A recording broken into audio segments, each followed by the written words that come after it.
देखिए सबसे पहले फर्स्ट क्वेश्चन है, ये हमारा बेस है कि हमें पहचान करनी है कि कौन से ट्रायंगल में किस प्रॉपर्टीज के बेस पर ये हम कह सकते हैं कि जो पहला वाला ट्रायंगल है वो दूसरे के सिमिलर है।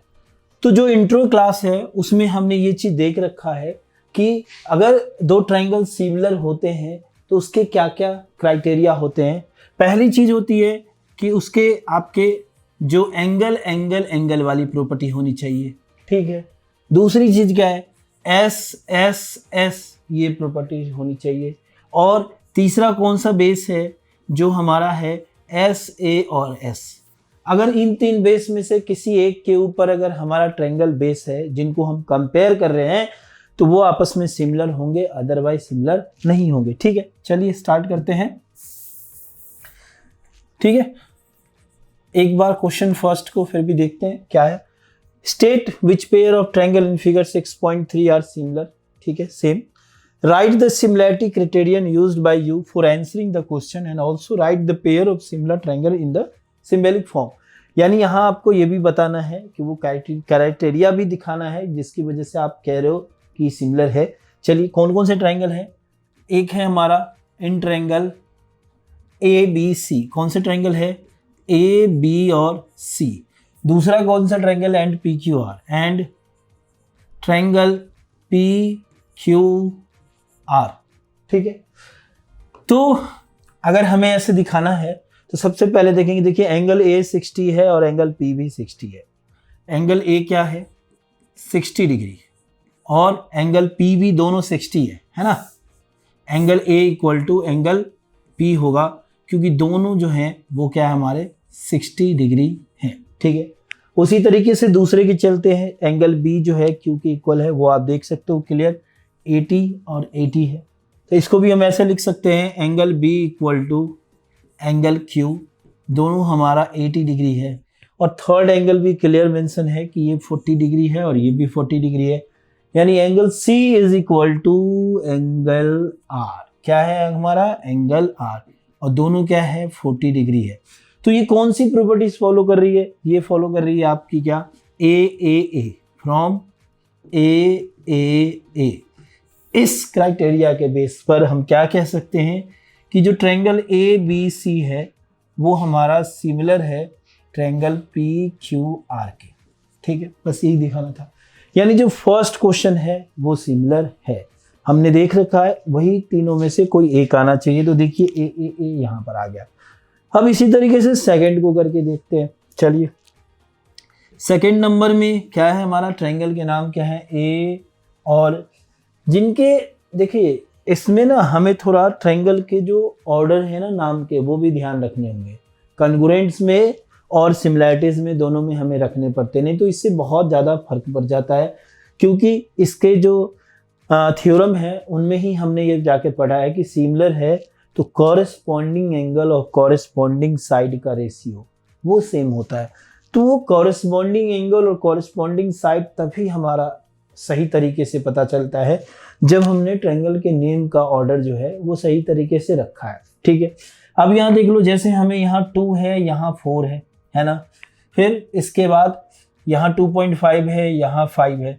तो अगर हम ट्रायंगल का नाम हम यहाँ से अगर ए बी सी रख दे रहे हैं तो यहाँ से हमें क्या रखना चाहिए, क्यू आर और पी, इस तरीके से ए बी सी तो क्यू आर पी।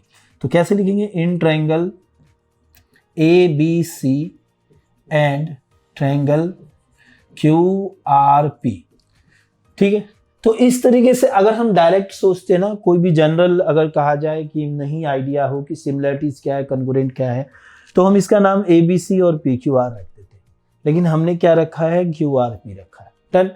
क्यों, क्योंकि इधर देखिए ए बी जो है उन दोनों का रेशियो निकालें और इधर से हम क्यू आर का रेशियो निकालें।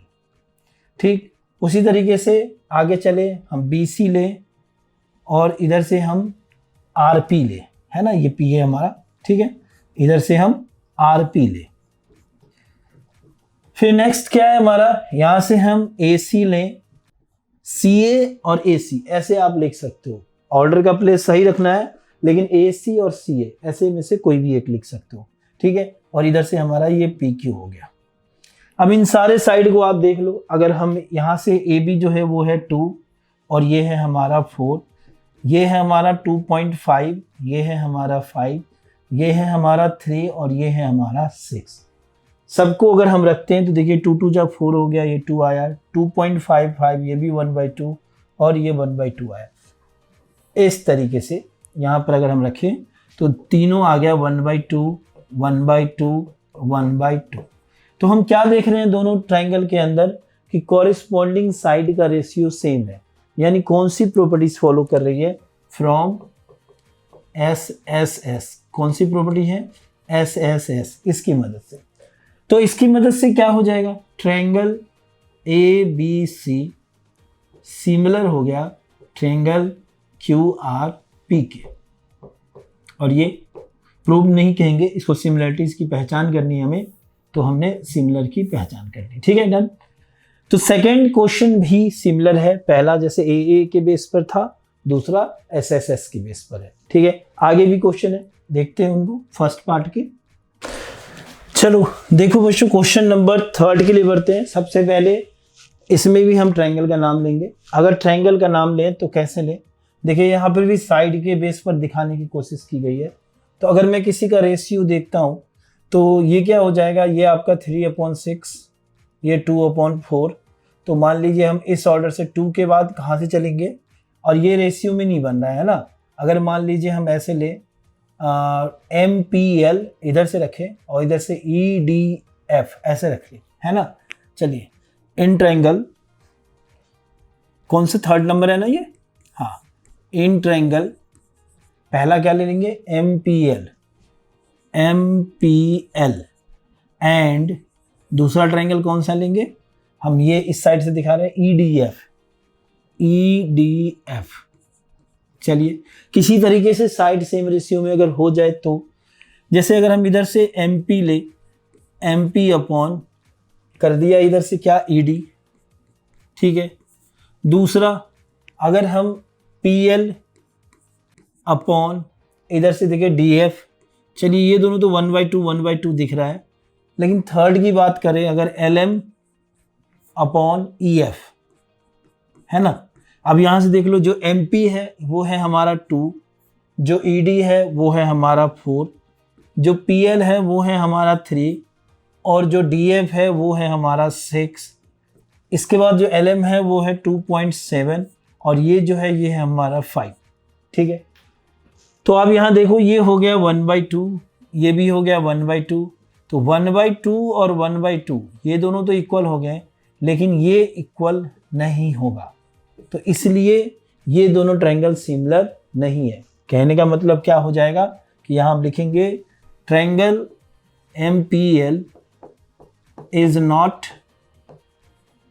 सिमिलर टू ट्रायंगल EDF, है ना। इस तरीके से हमें सिमिलर नहीं दिख रहा है, यानी 3rd वाला जो है सिमिलर नहीं हुआ। चलिए 4th की बात करते हैं, है ना। देखिए 4th नंबर में क्या है, सबसे पहले हम ट्रायंगल की बात करेंगे। तो यहाँ जो प्रॉपर्टीज फॉलो करने की कोशिश की गई है वो प्रॉपर्टीज कौन सी है, वो प्रॉपर्टीज है आपकी SAS के तरीके से हमें दिखाना है ये सिमिलर है या नहीं है। दो साइड के बीच में एक एंगल लिया गया है। तो अब यहाँ से जैसे हम दिखा, जैसे 2.5 डिवाइडेड बाय 5 ये बन जाएगा क्या आपका 1/2, 5/10 ये भी 1/2। लेकिन ये एक ऑर्डर में होना चाहिए, समझ में आ रही बात क्या, जिसकी बात मैं कर रहा हूँ, कॉरेस्पॉन्डिंग साइड की रेशियो सेम होनी चाहिए। जैसे अगर हम एंगल के बेस पर ले, है ना, इस साइड से ले 2.5 से, जैसे हम इसको MNL बोले और इसको हम PQR बोले, ठीक है, ऐसे ले लेते हैं। In triangle MNL and triangle PQR, ठीक है। तो अब सबसे पहले देखो MN है यहाँ पर, जो MN है अपॉन इधर से PQ, है ना। दूसरी की बात करें, अगर हम इन दोनों साइड को लेते हैं तो ये दोनों कॉरेस्पॉन्डिंग रेशियो बनेंगे। MN के बाद इधर क्या NL हो जाएगा, चलिए NL, और इधर से क्या हो जाएगा QR। फिर ये ml और इधर से PR। तो ये mn है, ये है हमारा 2.5, जो PQ है वो है हमारा क्या, आपका PQ है 5, जो NL है वो पता ही नहीं है,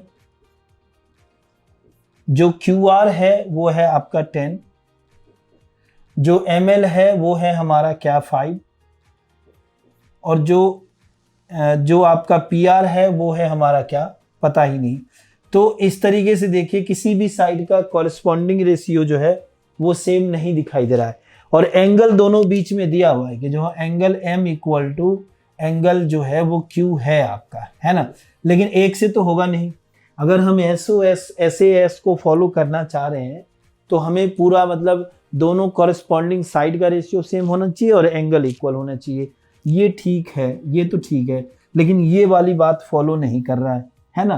तो ऐसे में हम क्या लिखेंगे कि जो MNL है वो सिमिलर नहीं है। क्या लिखेंगे, ट्रायंगल MNL जो है इज नॉट सिमिलर, है ना, सिमिलर टू, है ना, ट्रायंगल PQR।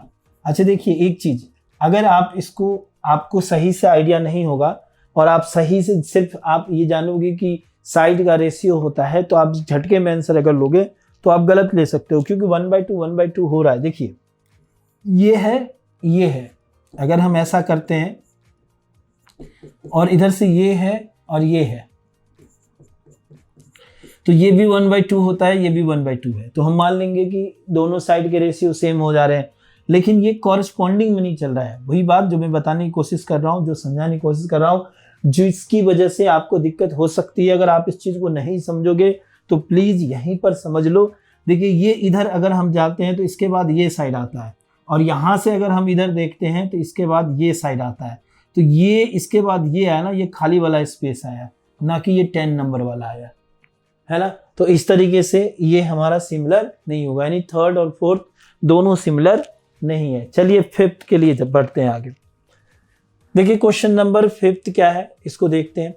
यहां पर भी क्या है, बिल्कुल नहीं है। क्यों नहीं है, देखिए एक तो हमारा साइड एक ही दिया हुआ है, एक ये 2.5/5, अच्छा ये 3/6 रेशियो दिख रहा है, ये 80/80। लेकिन यहाँ पर प्रॉब्लम क्या दिख रही है कि दोनों साइड के बीच में होना चाहिए, ये एंगल होता। अगर ये 80 डिग्री होता ना तो सिमिलर हो जाता। यहाँ तो SAS का फॉलो कर रहा है, SAS ये फॉलो कर रहा है, लेकिन SAS में एंगल बीच में होता ना, जैसा इसका नाम है, तो ये जो 80 डिग्री है वो इक्वल नहीं है। तो इसको आप ऐसे लिखो, क्वेश्चन नंबर 5, ठीक है। Corresponding angle are not equal, corresponding angle are not equal, है ना, ये इक्वल नहीं है। तो इसकी वजह से क्या हो जाएगा, triangle ABC is not similar to triangle DEF, है ना। कॉरेस्पॉन्डिंग साइड का तो रेशियो सेम हो रहा है ना, this one, this one, this one, this one, लेकिन ये भी ऑर्डर में नहीं है ना। अब कॉरेस्पॉन्डिंग एंगल तो बिल्कुल इक्वल नहीं हो रहा है, ठीक है। तो ऐसे में क्वेश्चन जो हमारा 5th नंबर है ये भी सिमिलर नहीं होगा, यानी 3rd, 4th, 5th अभी तक 3 हमें सिमिलर नहीं मिले, ठीक है। पहला दूसरा था। अब हम 6th के लिए चलते हैं। देखिए 6th नंबर में क्या है, जैसे D है हमारा 70 डिग्री, पहले नाम ले लेते हैं, इन ट्रायंगल DEF है, एंड दूसरा ट्रायंगल है PQR। चलिए जो D है वो 70 है, जो E है वो 80 है। तो देखिए एंगल E के बराबर एंगल Q है, परफेक्ट है, ये बात सही है। दोनों क्या है, हमारा 80 डिग्री है। चलिए ठीक है। अब यहाँ पर ना देखने में थोड़ा सा आपको क्या कर सकता है, ये चीजें धोखा दे सकता है। कैसे धोखा दे सकता है कि यहाँ 70 है, यहाँ 30 है, लेकिन देखिए कॉरेस्पॉन्डिंग एंगल के हिसाब से हम कंपेयर करेंगे ना, तो अगर मैं इन दोनों को ऐड करूं कितना हो गया 150 और 180 से सब्ट्रैक्ट करूं तो ये हमारा 30 हो जाएगा। क्या हो जाएगा? 30 हो जाएगा। उसी तरीके से यहाँ इन दोनों को ऐड करूं, 80 प्लस 30 कितना हो गया? कितना? 110, और 180 से माइनस करूं तो ये 70 हो गया। अब देखो ये एंगल की प्रॉपर्टीज फॉलो कर रहा है ना? तो यहाँ हम कैसे लिख सकते हैं? एंगल D बराबर angle P, angle D equal to angle P equal to 70 degree, और लास्ट वन क्या है? Angle F equal to angle R, angle R, ये दोनों 30 डिग्री। तो आप यहां देख सकते हो कि तीनों के तीनों एंगल दोनों के इक्वल हो गए। तो फ्रॉम ए किसकी मर्जी से? ये ए की मर्जी से। ये क्या हो जाएगा? ट्रायंगल DEF जो है वो हो गया हमारा सिमिलर हो गया। ऐसा एक छोटा सा चिड़िया बना देते हैं दोनों के बीच में, ये PQR हो गया। इसी को सिमिलर का साइन है ये, है ना? चलिए ठीक है, डन। तो इस तरीके से ये दोनों हमारे क्या हो गए? सिमिलर हो गए। तो ये सिमिलर है, लास्ट वाला जो है वो सिमिलर है।